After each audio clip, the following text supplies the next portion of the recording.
सांप को धूल चटाना प्रारंभ कर दिया। वहीं ये दृश्य देखकर गांव वाले और कई ग्वाले अचंभित हो रहे हैं। अंत में उस विषधर सांप ने भी अपनी हार स्वीकार कर ली।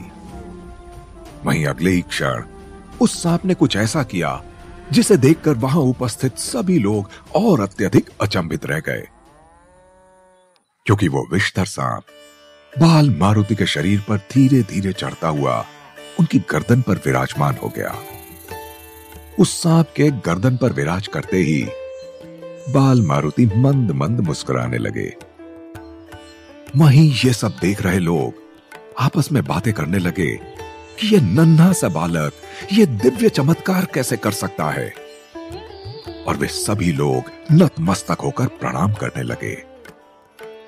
यह अवश्य शिव शंभु महादेव की कृपा है। हे भोलेनाथ, हे देवों के देव महादेव। वहीं इस घटना के उपरांत बाल मारुति उस सांप के साथ वहां से चले आए और उन्होंने जंगल के रास्ते उस सांप को छोड़ दिया। और उस विषधर सांप को जाते देखकर बाल मारुति के अधरों पर एक मृदु मुस्कान छाई हुई है। वहीं ये सब कुछ होता हुआ प्रभु जामवंत जी देख रहे होते हैं और वे स्वयं से कहते हैं, ये बालक कोई साधारण बालक नहीं है, इसमें कुछ अद्भुत शक्तियां अवश्य हैं। वहीं मारुति दौड़ते हुए महल की ओर बढ़ने लग जाते हैं, परंतु मार्ग में आते हुए मारुति एक बैल को रास्ते के बीच में बैठा देखते हैं तो ठिठक जाते हैं, क्योंकि वो बैल एक तो अति विशाल काय है और दूसरे की वो मार्ग के बीचों बीच बैठा है, जिससे मार्ग बाधित हो गया एवं मार्ग पर भीड़ इकट्ठा हो गई है। लेकिन उस बैल की विशालता को देखकर कोई उसे वहां से भगाने का साहस तक नहीं जुटा पा रहा है। जब ये दृश्य मारुति ने देखा तो वो अपने मस्तक पर हाथ मारते हुए कहते हैं कि हे ईश्वर, क्या हम इतनी सी आयु में सबके कष्ट हरने के लिए आए हैं? लगता है इस बैल को भी हमें ही मार्ग से हटाकर मार्ग को बाधा मुक्त करना होगा। इतना कहकर मारुति बैल के निकट जाते हैं और बैल को कुछ पत्ते दिखाते हुए तोतले स्वर में कहते हैं कि सुनो मित्र, एक तो तुम मार्ग पर बैठे हो, ऊपर से तुम इतने बड़े हो कि सब लोग तुमसे डरकर पीछे खड़े हैं।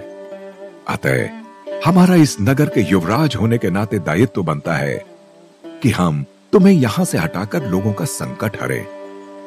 परंतु तुम अगर हमें अपनी पीठ पर बैठाकर हमारे महल तक पहुंचा दो तो तुम्हें हमारे जन्म दिवस पर भोज में सम्मिलित होने का अवसर प्राप्त हो सकता है। मारुति को भले ही अपने शिव के अवतार होने का सत्य अभी ज्ञात ना हुआ हो, लेकिन वो बैल कोई और नहीं, नंदी है, और उन्होंने अपने इष्ट को क्षण भर में पहचान लिया और प्रसन्नता से मारुति के प्रस्ताव पर गर्दन हिलाकर स्वीकृति दे दी। फिर क्या था, मारुति झट से बैल की पीठ पर बैठ गए और नंदी भी झूमते हुए मारुति को आगे लेकर चल दिए। उधर माता अंजनी महल के मुख्य द्वार पर होते शोर को सुनकर बाहर आती हैं तो देखती हैं कि मारुति बैल पर बैठे द्वार पर खड़े हैं। तभी भागते हुए प्रभु जामवंत और महल के अंदर से महाराज केसरी भी आ जाते हैं और द्वार पर होता कोलाहल देखकर मारुति से पूछते हैं, पुत्र मारुति, ये क्या है? तुम बैल पर बैठे क्यों घूम रहे हो? अगर नीचे गिरे तो चोट लग जाएगी। मारुति अपने पिता से तुतलाते हुए कहते हैं, अरे पिताश्री, ये हमारा मित्र है, हमें आघात कैसे पहुंचा सकता है? वो तो हम पूरे गांव में अपने जन्म दिवस का निमंत्रण देने गए थे, इसलिए थक गए। फिर हमें मार्ग में यही बैठा हुआ मिल गया तो हमने इसे कुछ पत्ते खिलाए और पूछा कि क्या हमें हमारे महल तक ले चलोगे अपनी पीठ पर? तो इसने मस्तक हिलाकर स्वीकृति दे दी, इसलिए हम इसे यहां तक ले आए। माता अंजनी महाराज केसरी से खिलखिलाते हुए कहती हैं, देख रहे हैं महाराज, आज तक हमारा पुत्र केवल मनुष्यों से ही मित्रता करता था, लेकिन आज तो इसने पशुओं से भी मित्रता का गुण सीख लिया है। कैसे आराम से बैल पर विराजमान है, जैसे भगवान शिव नंदी पर बैठे हों। सब लोग नन्हे मारुति की चंचलता देखकर प्रसन्न हो रहे हैं। परंतु प्रभु जामवंत जानते हैं कि नन्हे मारुति एक विषधर सांप को परास्त करके आ रहे हैं और ये मारुति कोई साधारण बालक नहीं है और ना ही इनका जन्म साधारण मनुष्य की तरह जीवन व्यतीत करने के लिए हुआ है।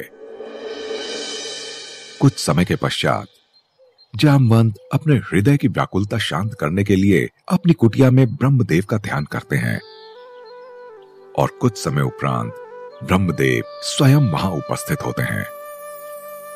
प्रणाम ब्रह्मदेव। प्रणाम।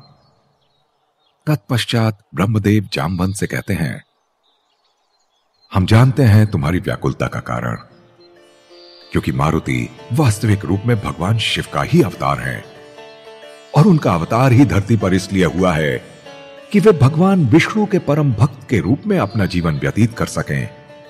क्योंकि भगवान विष्णु का अवतार पृथ्वी पर होगा निश्चय ही राजकुल में, परंतु वे अपना अधिकतम समय और कार्य एक सन्यासी योद्धा के रूप में संपन्न करेंगे।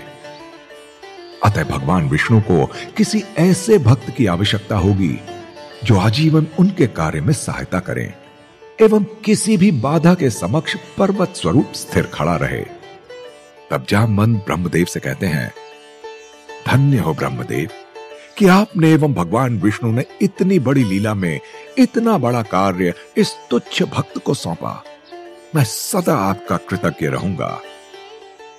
साथ ही ब्रह्मदेव ने प्रभु जामवंत से एक महत्वपूर्ण कार्य भी सुपुर्द करते हुए कहते हैं, जामवंत, तुम्हें ही मारुति के हृदय में भगवान विष्णु और प्रभु राम के प्रति भक्ति जागृत करनी होगी तथा मारुति को प्रभु राम से मिलने तक का मार्ग प्राप्त करने में सहायता भी प्रदान करनी होगी।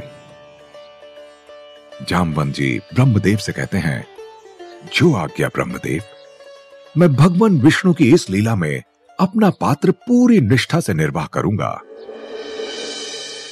तत्पश्चात प्रभु जामवंत अपना कार्य प्रारंभ करने के लिए अभी अग्रसर हुए ही हैं कि नन्हे मारुति के जन्मोत्सव का कार्यक्रम प्रारंभ हो गया और चारों दिशाओं में मंगल ध्वनियों में वाद्य यंत्र की ध्वनियां सुनाई देने लगती हैं। हर जगह उत्सव शुरू हो जाता है, परंतु इस उत्सव में भी एक आश्चर्यजनक घटना ने माता अंजनी और महाराज केसरी के साथ सबका ध्यान अपनी ओर आकर्षित कर ही लिया। तो क्या हुआ आगे इस कथा में? क्या है वो रहस्यमय घटना जिसने महाराज केसरी और माता अंजनी का ध्यान अपनी ओर आकर्षित कर लिया? क्या हुआ बाल मारुति के जन्मोत्सव के दिन? क्या मारुति के जन्मोत्सव में कोई बाधा आ जाएगी? जानने के लिए आपको सुनना होगा